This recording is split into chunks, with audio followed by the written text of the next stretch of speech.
प्रिय मित्रों, दर्शकों तथा 4 वर्षीय स्नातक पाठ्यक्रम के विद्यार्थियों, आज मैं अंडरस्टैंडिंग पॉलिटिकल थियरी में न्याय पर बात करने जा रहा हूं, जस्टिस पर। यह जस्टिस एक मॉडर्न डेमोक्रेटिक कॉन्सेप्ट है, लेकिन इसकी चर्चा नई नहीं है। ठीक है कि डेमोक्रेसी को मॉडर्न या आधुनिक माना जाता है और डेमोक्रेसी की आधारभूत जो मान्यताएं हैं उसमें स्वतंत्रता, समानता, अधिकार और न्याय को प्राथमिकता प्रदान की जाती है। लेकिन न्याय एक ऐसा विषय है जो प्राचीन समय से चर्चा में है। यह अलग बात है कि समय, स्थान, विचार, व्यक्ति, परिस्थिति के संदर्भ में इसके अर्थ परिवर्तित होते रहे हैं। फिर भी आज सिविल सोसाइटी के लिए तथा लोकतांत्रिक व्यवस्था के लिए न्याय को अनिवार्य माना जाता है।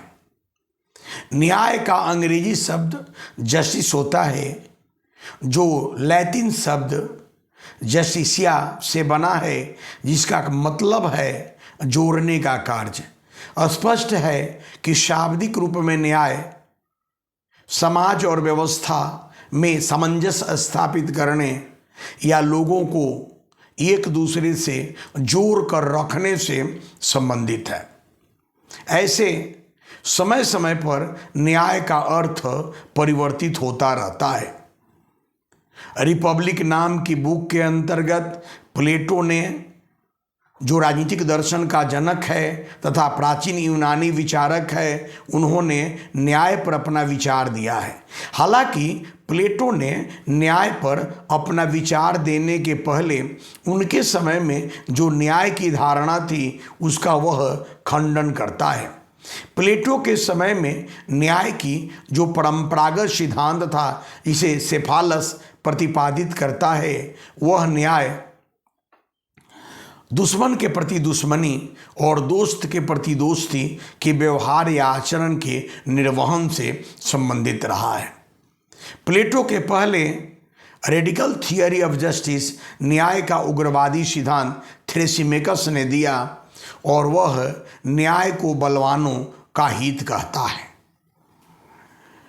प्रिग्मेटिक थियरी या यथार्थवादी सिद्धांत गुलोकन ने दिया और वह न्याय को दुर्बलों की या कमजोर लोगों की आवश्यकता बताता है।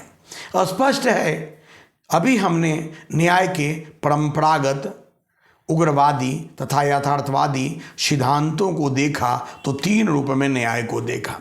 प्लेटो ने पिथागोरस से प्रभावित होकर मानवीय आत्मा के 3 प्रकार बताते हैं: विवेक, साहस और तृष्णा।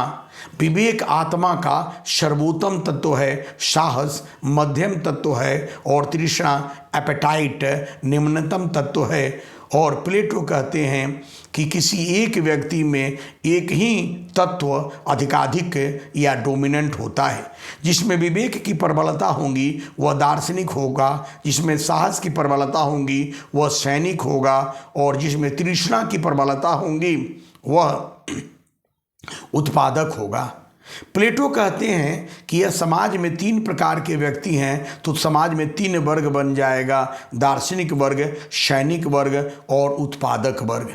जब यह समाज के तीनों प्रकार का व्यक्ति या तीनों वर्ग अपने अपने आत्मीय गुणों के अनुसार कार्य करेगा और दूसरे व्यक्ति या दूसरे वर्ग के कार्य में हस्तक्षेप नहीं करेगा, तो यही तो न्याय है। स्पष्ट है कि प्लेटो के अनुसार व्यक्ति के द्वारा अपने आत्मीय गुणों के अनुसार कार्य करना और दूसरे व्यक्तियों के कार्य में हस्तक्षेप न करना व्यक्तिगत न्याय है। ठीक समाज के द्वारा, समाज के तीनों वर्गों के द्वारा, दार्शनिक, सैनिक, उत्पादक तीनों के द्वारा अपना अपना काम करना और दूसरे वर्ग के कार्यों में हस्तक्षेप न करना सामाजिक न्याय है। स्पष्ट है कि प्लेटो के व्यक्तिगत न्याय पर सामाजिक न्याय आधारित है, जिसमें अहस्तक्षेप, कार्य विशिष्टीकरण, आत्मसंयम जैसी प्रवृत्तियां या विशेषताएं देखने को मिलती है। प्लेटो के शिष्य का नाम अरस्तु है, यूनानी विचारक है। उसके अनुसार न्याय जो है सद्गुण का व्यवहारिक रूप है। सद्गुण यानी अच्छाई है। ईमानदारी सद्गुण है, और जैसे ही व्यक्ति ईमानदारी का आचरण करता है तो यह न्याय हो जाता है। स्पष्ट है कि अरस्तु ने अच्छाई का व्यवहारिक रूप को न्याय कहा है, और यह भी महत्वपूर्ण है। कार्ल मार्क्स की अगर बात करें तो हक हकूक की लड़ाई को न्याय कहा गया है। अपने हक के लिए लड़ना, दूसरे वर्ग के बीच में अपने हक के लिए संघर्ष करना न्याय है। 1971 में जॉन रॉल्स, वह भी एक उदारवादी दार्शनिक या चिंतक है, 1971 में यह थियरी ऑफ जस्टिस लिखता है और उस पर उन्होंने अपना न्याय का विचार दिया है। उनके अनुसार न्याय जो है वह उदारवादी होकर भी समाज के कुछ कमज़ोर लोगों के लिए अगर विभेद किया जाए तो उचित है।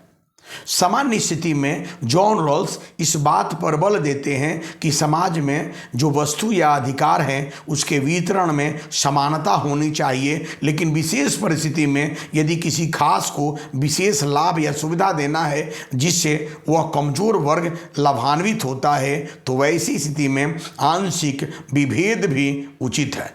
इसी पर उन्होंने पर्दे के पीछे की अज्ञानता का सिद्धांत दिया है, जिसके अंतर्गत उनका कहना है कि व्यक्ति को समाज के हित में व्यक्तिगत हितों या व्यक्तिगत लाभ को अनदेखा करके निर्णय करने चाहिए। और जॉन रॉल्स ने न्याय को निष्पक्षता के रूप में लिया है। न्याय का जो जॉन रॉल्स का सिद्धांत है वह व्यक्तिगत स्वतंत्रता की बात करते हुए भी सामाजिक न्याय की बात करता है। व्यक्तिगत स्वतंत्रता के साथ साथ वह अन्य प्रकार के प्राकृतिक अधिकार, जीवन का अधिकार, स्वतंत्रता का अधिकार और संपत्ति के अधिकार के उपभोग की बात को भी न्याय के अंतर्गत करता है, और वितरणात्मक न्याय और समाज के कमज़ोर लोगों के विशेष हित को का भी वह समर्थन करता है। कहना नहीं होगा कि जॉन रॉल्स ने समानता और साम्यता, इक्वालिटी एंड इक्विटी के बीच में आंशिक अंतर किया है। यह समानता अवसर या वस्तु या सेवा का बराबर वितरण है, वहीं समता व्यक्ति के विशेष योग्यता विशेष स्थिति के संदर्भ में पदों का या सेवा का वितरण या उनके पक्ष में अलॉटमेंट का नाम है। स्पष्ट है कि न्याय के संबंध में समय परिस्थिति के संदर्भ में अलग अलग विचार दिए जाते रहे हैं, फिर भी इतना स्पष्ट है कि न्याय निष्पक्षता का नाम है। जैसा कि रॉबर्ट सी टक्कर ने यह कहा कि जब दो या दो से अधिक पक्षों के बीच में अगर किसी विषय वस्तु पर विवाद हो तो समाधान ऐसी होनी चाहिए कि किसी भी पक्ष के हित का अहित नहीं हो, उल्लंघन नहीं हो, यानी लगभग उनके बीच में समता स्थापित हो। यही न्याय है। बैन ने और पीटर्स ने तो न्याय को कहा कि दूसरे के हित में विशेष परिस्थिति में असमानता आंशिक रूप में किया जाए, वह भी न्याय का विषय बनता है। न्याय निष्पक्षता का नाम है। न्याय सामाजिक जीवन में सबको समान अधिकार अलॉट करने का नाम है। न्याय जो है वह विचारधारा, परिस्थिति, विचार से संबंधित है। न्याय समानता, स्वतंत्रता से प्राथमिक रूप में संबंधित है। न्याय कानूनी प्रक्रियाओं का निष्पक्षता पूर्वक निर्वहन का नाम है। न्याय कानून या वैधानिक जो न्यायिक प्रक्रियाएं हैं उनमें भी पारदर्शिता की स्थापना से संबंधित है। न्याय परिस्थिति के अनुसार प्रत्येक प्रत्येक व्यक्ति को उसका हक दिलाने और जो दुर्बल, लाचार, बीमार, कमज़ोर है उसको विशेष सुविधा प्रदान करने का भी नाम है और सामाजिक न्याय के नाम पर इसका समर्थन किया जाता है। कहना नहीं होगा कि न्याय के अलग अलग स्वरूप हैं, फिर भी अंततः इतना ही कहा जाएगा कि लोकतांत्रिक व्यवस्था की आधारभूत विशेषता न्याय है। आज की समाज, चाहे कोई भी समाज है, हर समाज अपने आप को जस्टिफाई करने के लिए न्याय की अवधारणा को स्वीकार करती है